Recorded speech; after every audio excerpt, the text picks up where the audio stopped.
መርከብ ለመጨረሻ ጊዜ የገባችው እንስሳ። የኖህ መርከብ ጉዳይ በጣም አስገራሚ ከሚሆኑብኝ የመጽሐፍ ቅዱስ ታሪኮች አንዱ ነው።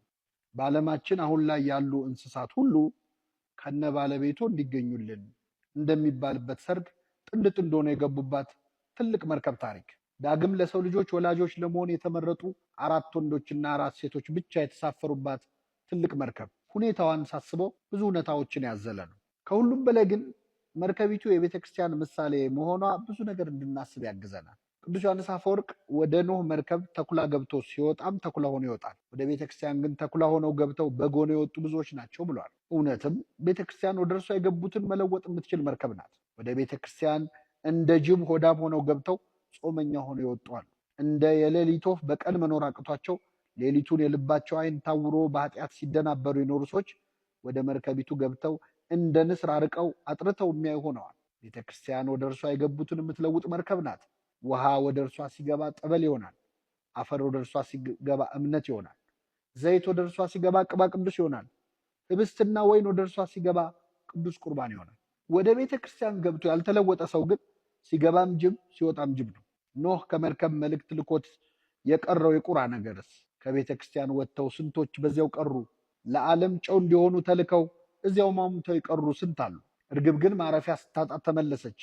ከመርከቢቱ የራቅን ሁላችን ልባችን በእግዚአብሔር እስካላረፈ ረፍት የለውም እንዳለ ሊቁ ወደ መርከቧ ፈጥነን መመለስ አለብን። ሰሞኑን ደግሞ አንድ ጥያቄ ባይምሮ የተመላለሰ፣ ወደ ኖህ መርከብ ለመጨረሻ ጊዜ የገባው እንስሳ ማን ሊሆን ይችላል? ይህን ጥያቄ በግልም በጉባኤም ላይ ሰዎችን ጠይቄ ነበር። መቼም ለዚህ ጥቅስ አያስፈልገውም።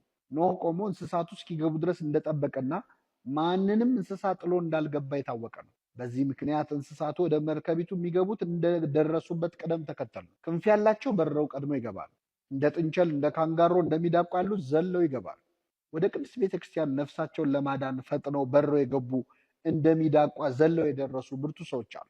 እንደ ፒኮክ ያሉ ባለውብ ክንፎች፣ እንደ ቀጭን ያሉ ባለረጃጅም አንገቶች፣ እንደ ጃርት ያሉ ሌላው ላይ የሚሰኩት እሾህ የለበሱ እንስሳት ወደ መርከቧ ገብተዋል። በቤተ ክርስቲያን እንደ ፒኮክ አምሮ መታየት መዘባንን የሚወዱ ለታይታ የሚገዙ ሰዎች ገብተዋል። እንደ ቀጭኔ አንገታቸውን ከፍ አድርገው ሰውን ቁልቁል የሚመለከቱ አንገታቸውን እንደሚያገዝፉ የዕብራውያን ሴቶች አይነት ህይወት ያላቸውም ገብተዋል። እንደ ጃርት በክፉ ንግግር የሰው ልብ ላይ የሚሰኩት ጥላቻ የለበሱ ሰዎችም ገብተዋል። የኖህ መርከብ ያልያዘችው እንስሳ እንደሌለ ቤተክርስቲያን ያልተሸከመችው አይነት ሰው የለም። ወደ ጥያቄ ስመለስ በእኔ ግምት ወደ መርከቡ በጣም ዘግይታ የገባችው ኤሊ ትመስለኛል። በላይዋ ላይ ድንጋይ የተጫናት እጅግ ቀርፋፋ ኤሊን የማይቀድም እንስሳ መቼም አይኖርም።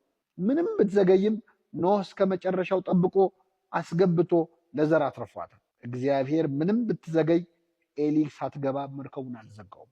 የኤሊ በመርከቡ መትረፍ በቤተ ክርስቲያን ልንተርፍ ተስፋ ለምናደርግ ለኛ ትልቅ መጽናኛችን ነው። ወዳጄ ወደ ቤተ ክርስቲያን ለመምጣት እንደ ወፍ ትበራለህ? እንደሚዳቋ ትዘላለህ? ወይስ እንደ ኤሊ ትጎተታለህ? እግሮች ለመንፈሳዊ ነገር ሲሆን አቅም እያጡብህ አልተቸገርክም? ልብህ ቢፈልግም እንደ ኤሊዋ የተጫነ የኃጢአት ድንጋይ አላንቀሳቅስ ብሎስ አላዘገየህም? እንዲህ ከሆነ አትጨነቅ። መርከቧ ቤተ ክርስቲያን አንተን ሳትይዝ ጥላ ወዴትም አትሄድም። ጉዞህን እስካላቆምክ ድረስ ትጠብቃለች። እየተጎተትክም ቢሆን አንተ ብቻ ወደ ደጁ ገስግስ። አንተ ብቻ መንገድ ጀምር እንጂ ፈጣሪ በሩን የሚዘጋው አንተ እስክትገባ ጠብቆ ነው። ቅዱስ ኤፍሬም ሶርያዊ እንዳለው እንዲህ ብለህ ለምነው፣ ብበድልህም እንኳን አሁንም በርህን እያንኳኳሁ ነው። እየተጎተትኩም ቢሆን አሁንም የምጓዘው ወደ አንተ ለመምጣት ነው። ሚያዝያ 5 2013